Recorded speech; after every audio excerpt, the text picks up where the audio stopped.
మీరు మాట్లాడే ముందు ఒక చిన్న విషయం సార్. తను కూర్చోవాలి ప్లీజ్. సార్ నాకు చిన్న అనుభవం చెప్తున్నాను సార్. ఈ మధ్యన అనకాపల్లి జిల్లాలో చిన్న ప్రయోగం జరిగింది సార్. R&B రోడ్డు వేస్తున్నారు. సైడ్ ఉన్న చెట్లు 120 సంవత్సరాల వయసు ఉన్న చెట్లు సార్, చాలా పెద్ద చెట్లు.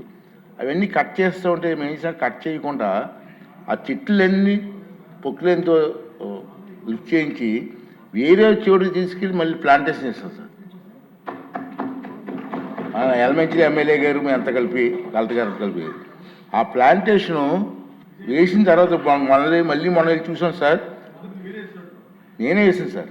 ఫస్ట్ ప్రాజెక్టు చిగురిస్తుంది సార్ బ్రహ్మాండంగా.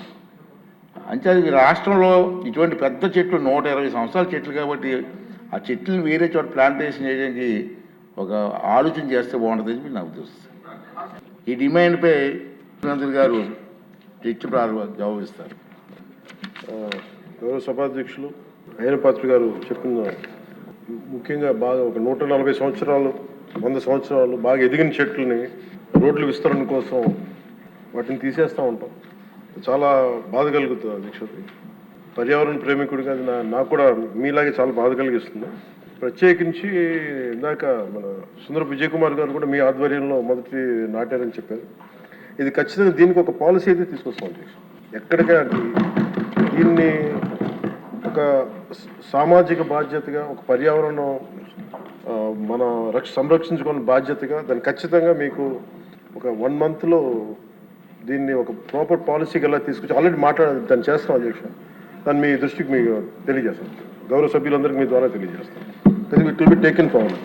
బండారు సత్యనారాయణమూర్తి గారు చెప్పింది ఒక 2 అంశాలు కీలకమని చెప్పారు అధ్యక్ష. ఒకటి, జిల్లా పరిషత్స్ గురించి ఎలా ఏం చేస్తున్నారు అంటే, జిల్లా పరిషత్స్ ఇవన్నీ కూడా భవిష్యత్తులో బిఫోర్ వచ్చే ఎలక్షన్స్ లోపు దాన్ని ఖచ్చితంగా జిల్లా పరిషత్ కొత్త జిల్లాల్లో దాన్ని కాన్స్టిట్యూట్ చేసి వచ్చే ఎలక్షన్స్ లోపు చేస్తాం అధ్యక్ష. అది వారికి తెలియజేస్తున్నాను. మొక్కలు నాటేస్తున్నారు కానీ అటవీ శాఖ మొక్కలు నాటేస్తున్నారు కానీ వీటిని ఎంతవరకు కేర్ చేస్తున్నారని అడిగారు అధ్యక్ష. దానికి సంబంధించి ఈ నర్సరీస్, ప్లాంటేషన్స్ ఇవన్నీ చాలా జాగ్రత్తగానే చేస్తున్నాం అధ్యక్ష. Measures are in place to continuously monitor the nurseries and plantations.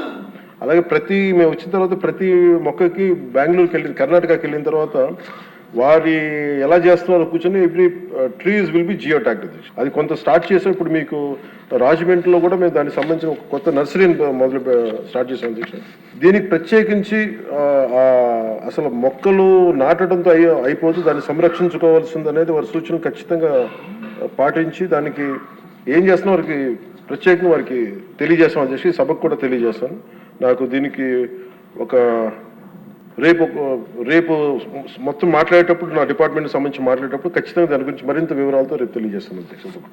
Red sandal సంబంధించి మన గౌరవ ముఖ్యమంత్రి గారి ఆధ్వర్యంలో గ్రూప్ ఆఫ్ మినిస్టర్స్ దీనికి సరైన రెమ్యూనరేటివ్ ప్రైస్ వచ్చే వరకు దీన్ని ఎలా చేయాలని దాని మీద గ్రూప్ ఫామ్ చేశారు అధ్యక్ష. దాని మీద కూడా మీకు రేపు మోర్ డీటెయిల్గా తెలియజేస్తాను అధ్యక్ష. అలాగే రీస్ట్రక్చరింగ్ ఆఫ్ పంచాయత్స్ గురించి ఏదన్నా కేసులు ఉన్నాయా అని అడిగారు కోర్ట్స్లో. వాటికి సంబంధించి ఎలాంటి కేసులు లేవు అధ్యక్ష. ఇది అలాగే జల్ జీవన్ మిషన్కి సంబంధించి అధ్యక్ష మీరందరూ దృష్టికి తీసుకొచ్చినాయి కాబట్టి ఒకసారి ప్రజలకు కూడా మీ ద్వారా తెలియజేస్తాను. ఇది మల్టీ విలేజ్ స్కీమ్స్ దాదాపు మనకి గత ప్రభుత్వంలో ఉన్నప్పుడు 3 వాళ్ళు అరాకొరగా చేసి వదిలేశారు అధ్యక్ష. వాటిని మనం వచ్చి పూర్తి చేసాం. అలాగే మనం ఒక 5 ప్రాజెక్ట్స్ని మనం మల్టీ విలేజ్ స్కీమ్స్ని స్టార్ట్ చేసాం. ఇంకొక 7ని నిన్ననే అప్రూవల్ చేయడం జరిగింది అధ్యక్ష. ఇవన్నీ కాకుండా ప్రత్యేకించి అసలు గొంతెండిపోతున్న గ్రామాలని ఒక 3000 గ్రామాలని ఐడెంటిఫై చేసాం అధ్యక్ష. ఆ 3000 గ్రామాలకి మన ఆర్థిక వనరులు సహకరించినప్పటికీ కూడా దాన్ని ప్రత్యేకించి నిన్న ఉన్నతాధికారులందరితో కూర్చొని ప్రిన్సిపల్ సెక్రటరీ గారితో కూర్చొని కూడా దీని మీద చాలా లోతైన చర్చ జరిగింది అధ్యక్ష.